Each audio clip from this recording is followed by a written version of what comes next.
नमस्कार प्रेक्षकांनो, ठरलं तर मग या मालिकेमध्ये खूपच इंटरेस्टिंग असा ट्विस्ट आलेला आहे।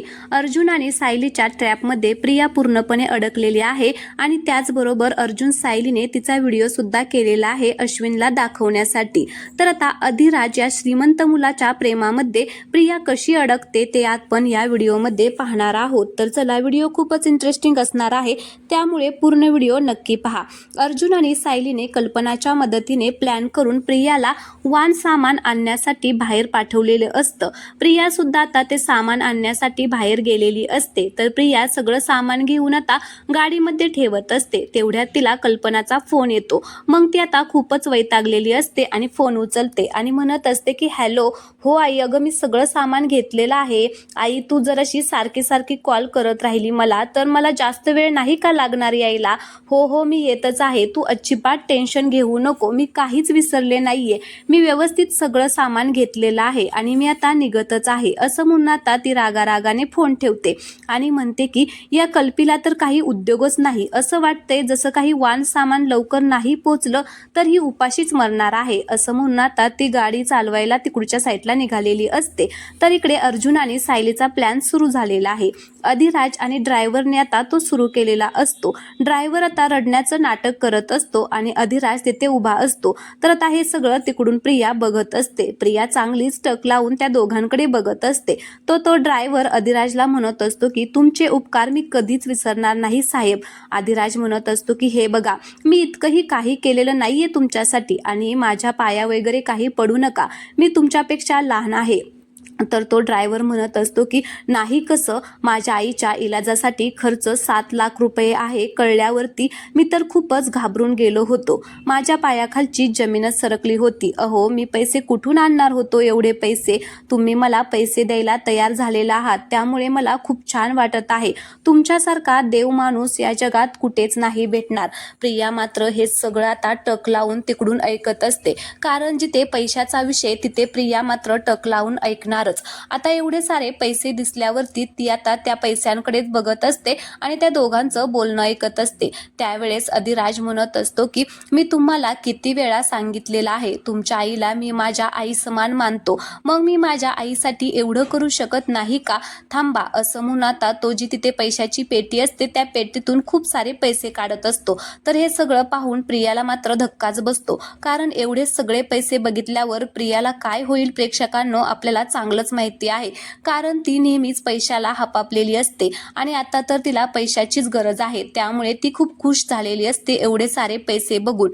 अधिराज त्या ड्रायव्हरला थांबा असं म्हणून पैसे काढतो आणि हे सगळं प्रिया बघत असते। अधिराज म्हणत असतो की हे 10 लाख रुपये आहेत, तुमच्या आईची सर्जरी इतक्या पैशामध्ये नक्कीच होईल, त्याच्यानंतर औषधासाठी जर काही पैसे लागले त्यावेळेस माझ्याकडे हक्काने मागायचे, पण आई काहीही करून बरी झाली पाहिजे। तर तो ड्रायव्हर आता तो पैसे घेतो आणि त्याचे आभार मानत असतो। त्यावेळेस अधिराज पुन्हा म्हणतो की माझ्याकडे मोजता येणार नाही एवढे पैसे आहेत, पण तो पैसा खर्च करण्यासाठी जवळची व्यक्ती नाही, हक्काची व्यक्ती नाही, त्यामुळे माझ्याकडे एवढे पैसे असून तरी काय उपयोग आहे? मला त्या पैशाची काहीच गरज नाहीये, पण जर तुमच्यासारख्या अशा गरीब लोकांची मी मदत केली तर त्यातून मला पुण्य तरी मिळेल। आता हे सगळं तिकडून प्रिया ऐकत असते। त्यावेळेस आता त्या ड्रायव्हरला खूप छान वाटत असतं, पण प्रेक्षकांनो हे सगळं नाटक आहे, कारण हा अर्जुन आणि सायलीचा प्लॅन आहे की प्रियाने हे सगळं ऐकावं आणि प्रिया त्या अधिराजच्या प्रेमात पडावी म्हणून, म्हणजे पैशासाठी। तर प्रिया आता म्हणत असते की खरंच जर हा एकटा असेल आणि याची जर न मोजता येणारी संपत्ती असेल तर ती वाया नको जायला, आता याचं काहीतरी उपयोग केलाच पाहिजे आणि तसंही मला आता पैशाची खूपच गरज आहे, म्हणजे आता याला माझ्या प्रेमात अडकवायलाच पाहिजे, असं आता प्रिया मनोमन ठरवते आणि गळ्यातलं मंगळसूत्र काढते, कारण जर मंगळसूत्र घातलं आणि त्याच्या समोर गेली तर तो काही तिच्या प्रेमामध्ये अडकणार नाही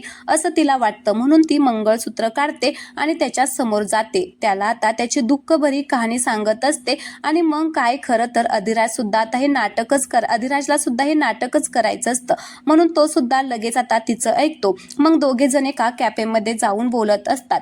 प्रियाला अधिराज म्हणत असतो की तुझ्या व्यतिरिक्त घरामध्ये दुसरं कोणीच कमावणार नाहीये का? तुला एकटीलाच असं वनवन हिंडावं लागतं का? तुला एकटीलाच कमवावं लागतं का? तुला एकटीलाच पैसे कमवून आणावे लागतात का? तुला मदत करणारं कोणीच नाहीये का? मग प्रिया म्हणत असते की अरे माझे आई बाबा आहेत, मी एकटी नाहीये. घरामध्ये माझे आई बाबा आणि मी आम्ही तिघे जण आहोत, पण ते दोघेही काहीच कमवत नाहीयेत. पण याच्यामध्ये त्यांचाही काहीच दोष नाही. अरे ते कमवू शकत नाहीयेत. तर आता अधिराज म्हणतो की काय झालेलं आहे त्यांना?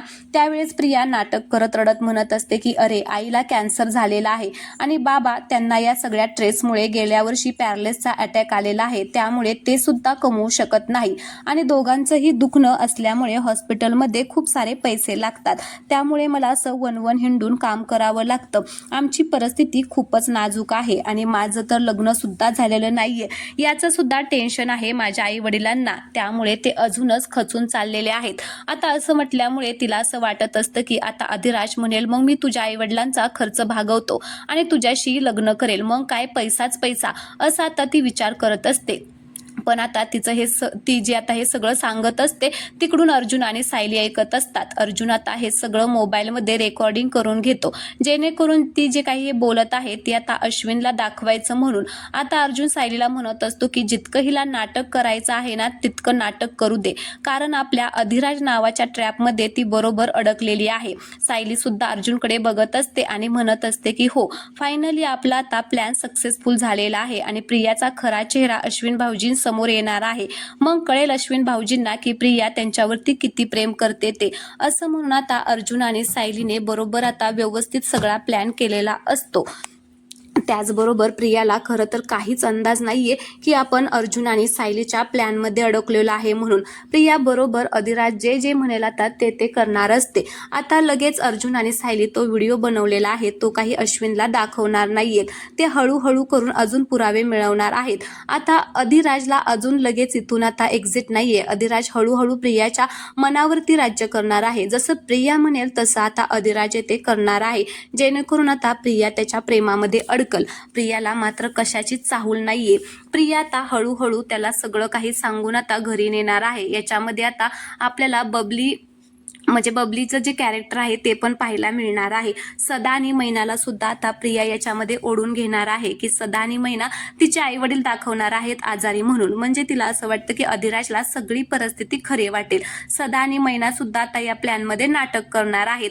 प्रिया त्यांना सांगत असते की तुम्हाला जर खूप सारे पैसे हवे असतील तर माझ्या नाटकामध्ये सहभाग घ्या.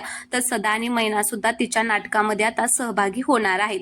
तर प्रिया सदा आणि मैनाला सांगणार आहे की हा मुलगा खूप श्रीमंत आहे, याला कोणीच नाहीये, मी आता याच्याशी लग्न करणार आहे, मग आपल्याला खूप सारे पैसे मिळतील, त्यामुळे तुम्हाला आता नाटक करायचं आहे. तुला कॅन्सर झालाय असं नाटक करायचं आहे आणि तुम्हाला पॅरालिसचा अटॅक आलेला आहे सदाला सांगते असं नाटक करायचं आहे. तर सदा आणि मैना सुद्धा तयार होतात ते सगळं नाटक करण्यासाठी, पण ते सायली आणि अर्जुनच्या बाजूने. तर आजचा हा व्हिडिओ आवडला असेल तर प्लीज चॅनलला सबस्क्राईब करा आणि व्हिडिओला लाईक करा. धन्यवाद.